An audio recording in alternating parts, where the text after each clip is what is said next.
What's good, guys? Fantasy Joe back here with another fantasy football video. Today I'm talking the running backs that I am not drafting, the guys I think are going to be bust at their current average draft position. These are not guys I think are off my draft list completely, but at the ADP they're currently at, I am not interested whatsoever. So make sure to avoid these guys in your drafts. Please hit that subscribe button. I have a ton of fantasy profiles on the channel. Check out those individual player reports, league winners, rankings, values, busts, sleepers, all that stuff on the channel. So you're going to check it out. Hit that subscribe button. Stick around. Please hit that like button. Supports the video. And if you leave any questions or comments in the comment section down below, I'll respond as always. And that also helps out the video. First up, David Montgomery. Currently going at the 305 in drafts. Just way too high for me.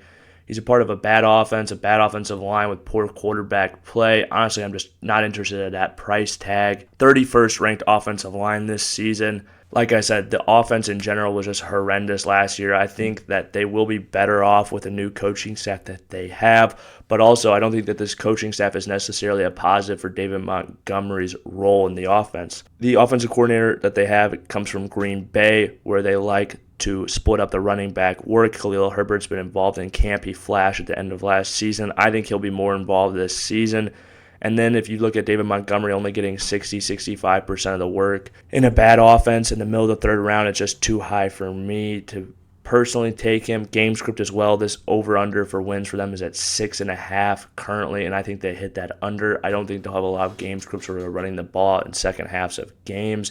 And like I said, you just need a high draft capital pick to acquire him. Me personally, I'd be targeting guys like James Conner before David Montgomery, Travis Etienne, another name as well. I think people and David Montgomery are hoping for that James Robinson situation from the last 2 seasons where he's a part of a bad offense but just soaks up all the volume. Honestly, David Montgomery has done this as well over the last several seasons where it's just him getting every snap, every play basically, a lot of the backfield touches. And I just don't see that being the same moving forward, and that's why I'm fading David Montgomery as current ADP in drafts. Next up, Josh Jacobs, currently going at the 404. He is a 29th ranked offensive line heading into the season, and Josh McDaniels hates him. Let me lay out all the additions that they made to their depth chart. So they signed Brandon Bolden, who had 41 receptions last year for New England, obviously where Josh McDaniels came from. Kenyon Drake is still in the fold as a pass-catching weapon and just a first and second down back as well. They have drafted Zamir White in the 4th round, another guy that could steal first and second down work. McDaniels in the past has liked to use a running back by committee. Josh Jacobs, probably the reason he was so effective for fantasy last season. He was finally involved in the passing game. I don't see that happening to him this year. I see him more as a first and second down back who could even get some of that work taken from him, unfortunately, by some of these other pieces they have on the team. All this being said, I think this makes him extremely touchdown dependent on a week-to-week basis and just a guy I'm not really targeting in drafts. I think this could be a 3-headed monster in this backfield with him, Drake, Brandon Bolden. Maybe Brandon Bolden just for special teams, but in that situation, I think Zamir White is probably involved as well. I am fading Josh Jacobs at his average draft position currently. Other names that are going right around that range is actually going after him currently.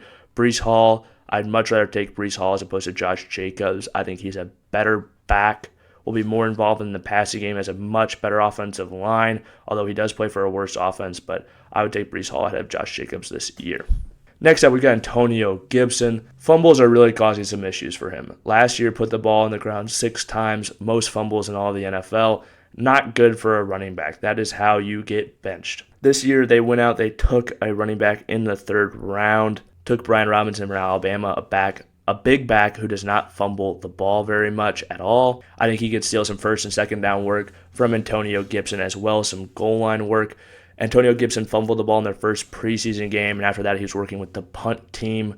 So I do think they are hyping up Brian Robinson a bit more. Honestly, if you just put the ball on the ground, you won't play that much in the modern-day NFL, to be honest with you. J.D. McKissic is back as well. I think he is going to be the 3rd down back, steal a lot of that passing volume that gave Antonio Gibson upside based off his skill set. If we look at the 10 games they played together, J.D. McKissic and Gibson last year, Antonio Gibson saw 3 targets in 1 of those 10 games. Honestly, this is a scary 3-headed monster to me on a team that's not a great offense. I do think Antonio Gibson is the most talented back in this backfield, but I am not drafting him in the 310 where he's currently going in drafts.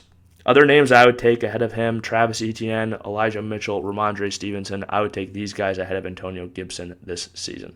Damien Harris, is a really good running back. I just think that the way things are currently trending for him, he's a guy I'm fading in drafts. Now, they made some scheme changes. They're switching to more of a zone running scheme similar to the San Francisco 49ers. I don't think this fits Damien Harris' skill set great. Now, he is a good running back. He'll still be able to be effective somewhat. I think he'll play, but they've also had trade rumors about him. I think that's because they don't view him as a scheme fit. He's in the last year of his contract, and Ramondre Stevenson has flashed. Another thing that is a bad thing for Damien Harris, he is not going to be a pass-catching down back. That's not in his range of outcomes unless they had horrific injuries at that position.